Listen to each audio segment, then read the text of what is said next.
Hello everybody and welcome back to Herbies Garage. Today I'm on my 2002 Honda GL1800 Goldwing. And I was on a ride the other day, a couple days ago, and on my way back home I was out maybe 150, 175 miles. I had my FI light, fault indicator light, come on, and it stayed on. Well, whenever I got back into town and I went to fuel it up, I parked it, let it idle, put the side stand down. It started blinking, and I thought, I guess that's a code that's blinking the code. And I kind of roughly counted it, but I only counted one code. I didn't go through the whole procedure to see how many was in it. And I shut the key off. I probably should have took a little more time and seen what all codes was in it. But it was raining that day. Well, not raining, but had wet roads. It wasn't raining. It might have had some mist in the air, like a fog or something like that. And it might have a bad connection or something on one of the injectors. I don't really know what's wrong with it. I haven't diagnosed it yet. So I thought I'm gonna go ahead and put the jumper on the wire. I don't even know where it's at, but I do have my book over here laid out, and it says to find the jumper underneath the seat, or the connector underneath the seat, and then jumper, two wires, and then we can read the code. So I'm gonna go ahead and do that right now, and then find out what's wrong with it, and then maybe fix it and repair it. We'll see how far I get with this.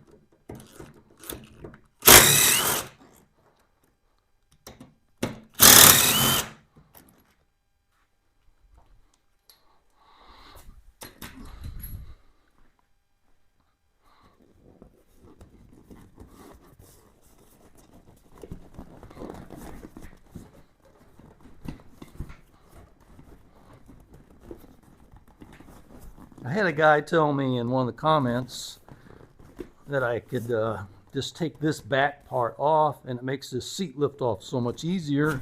And I probably should have done that because I didn't really look into it. He said it was only a couple of bolts, and that probably would be the better thing to do. Okay, I don't think this plug here was the right one. There's one stuck way down in here.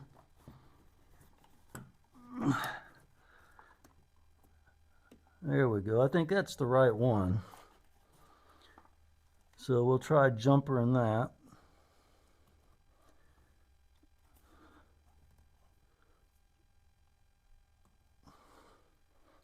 We'll put that in there.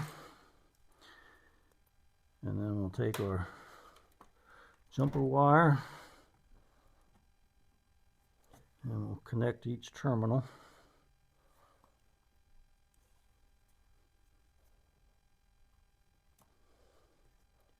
Alright, so that should work. Alright, I've got my pencil and paper ready. I'm going to turn this on. We'll see what kind of codes we get.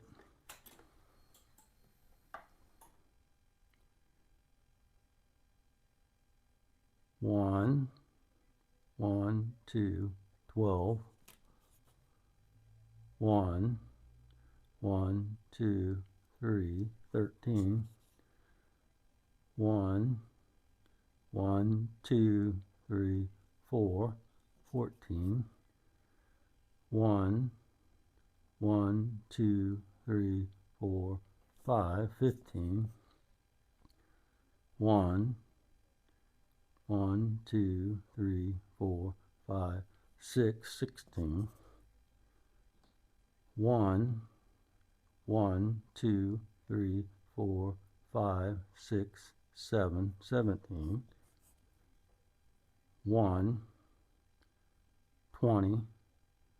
1, 2, 3, 4, 24.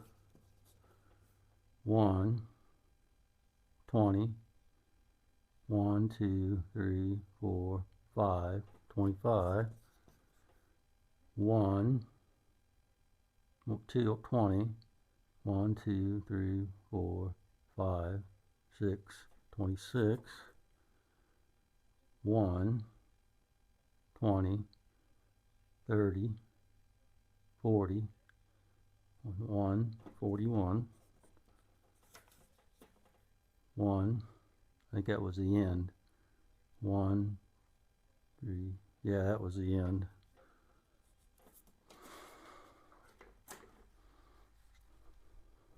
Wow, a ton of codes.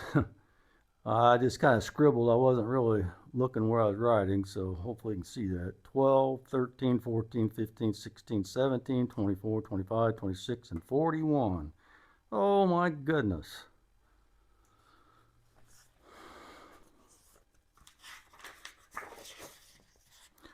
I was expecting maybe one code, maybe two.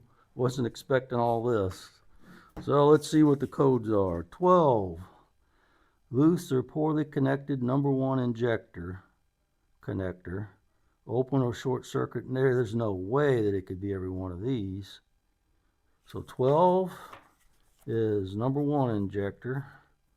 13 is number 2. 14 is number 3. 15 is number 4. 16 is number 5. 17 is number 6. So it's showing a loose or poorly connected number 6 injector connector, open or short circuit wire. So it's showing a fault for each one of the number 1, number 2, number 3, number 4, number 5, number 6. And there's no way it could be that. I wonder if it's some kind of a module that's causing all of those to go bad. Let's see what 24 is. Open or short circuit in left O2 sensor heater wire. So left O2 sensor. 25, loose or poorly connected right knock sensor connector. Right knock sensor. 26, loose or poorly connected left knock sensor. All right, 41, loose or poorly connected connector in gear position switch related circuits. Open or shorted circuit in gear position switch. Faulty side stand switch, faulty clutch switch. So there's different options there. I'm just going to put faulty switch, and I'll check into it. Okay, man, that's a ton of them. And I'm suspecting that maybe these were unplugged and then plugged back in or something, because I cannot see. It runs really good. I can't see a problem with all of these. So I'm going to try to clear what I have and maybe read the codes again. All right, the self-diagnostic memory reset procedure. Turn that ignition switch to off, which it is. Short the service check connector terminals with green and black leads with jumper wire right here, which I still have it shorted. Turn the ignition switch to on. Remove the jumper wire from the service check connector. Okay, so I have to turn it on and remove one of those. The ML light will light for approximately 5 seconds. While the ML light lights, short the service check connector terminals again with the jumper wire. So I have to hook it back up, and the self-diagnostic memory is erased if the malfunction indicator goes off and starts blinking. Okay. All right, so I'm going to turn it on, and my jumper is connected. I'm going to go ahead and remove the jumper. Within 5 seconds, I'm going to put the jumper back on. Okay, it's flashing. That's what it's supposed to do. That means that it's been erased. The service check connector must be jumped while the MIL lights. If not, the MIL will not start blinking. The MIL light will light for approximately 5 seconds while the MIL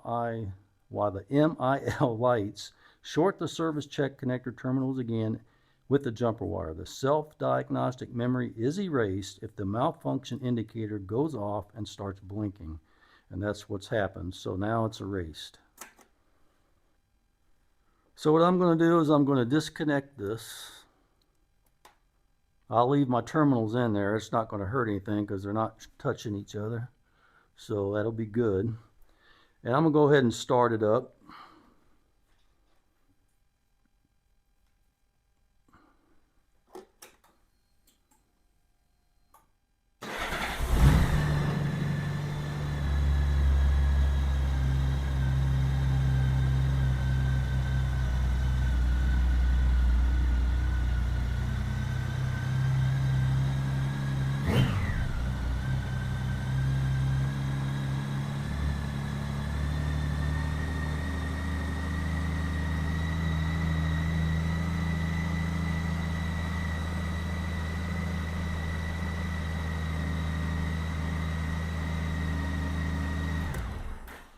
Okay, I know that it'll start now, so I don't want to let it sit in here and run too long because I don't want to get asphyxiated from the fumes. So I probably need to drive it in order to make sure that the codes stay away. But let's recheck them one more time.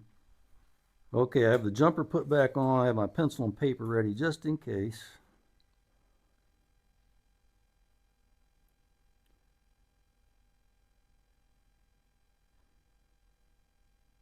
Yeah, it looks like it's staying on. So far I still don't have any codes. I'll have to write it just to make sure that the codes don't return. All right, I'm gonna go ahead and take my jumpers off of here. In case you're wondering what the plug looks like, this is the plug.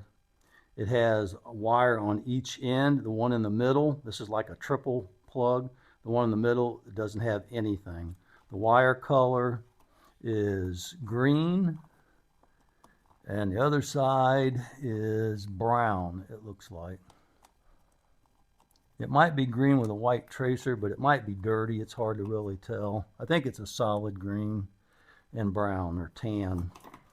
So it's underneath this connector right here, behind this big box right here. So it's right here, between this and the frame rail. Well, that's all I'm going to do for today, because I'm not showing any codes. There's no way possible that this bike would be running the way that it does, having all these codes. At least I don't think that it would, and it definitely wouldn't be running well if it had shorted or bad injectors. I mean, that's every one of them. So I don't know why it's like that. Like I said, maybe somebody worked on it and unplugged them all. Or maybe that happened whenever I did all my work and unplugged all of the wiring that I did in order to take the parts off I need to get off in order to change the things that I did. So that may have been something that I did. So anyway, I've cleared all these, and if they come back, anything comes back, I'll do another video and I'll do an update on this. But so far, that's all I have for you. If you don't have a service manual for this GL1800, boy, how do you do this without it? You know, you almost have to have something like this on a big machine like this. It's kind of complicated, so you got to make sure to get the service manual. If you get one of these bikes, if it doesn't come with a service manual, buy one. I don't care if they're $200, $300. It doesn't matter. They're worth it. Of course, you're not going to spend that much. It'd probably be, $100 or less in order to get one. Before I sign off and close this video out, I just want to say thank you to the person who told me to take this rear part off in order to get the seat on and off. I tell you what, that was so much easier. I should have done that when I took it off. I was struggling getting the seat back all lined up and everything. I thought, you know what, I'm going to try that. Only has 2 screws at the bottom, and then It only has 2 screws at the bottom, and then it's got a couple of posts that sit down in there. And then you stick it back on like that, really easy. Open the trunk lid up, 2 screws in the bottom, piece of cake. Thank you to the person who gave me that information. I really appreciate that. It made my life easier. Okay, that's all I have for you. Thanks for watching.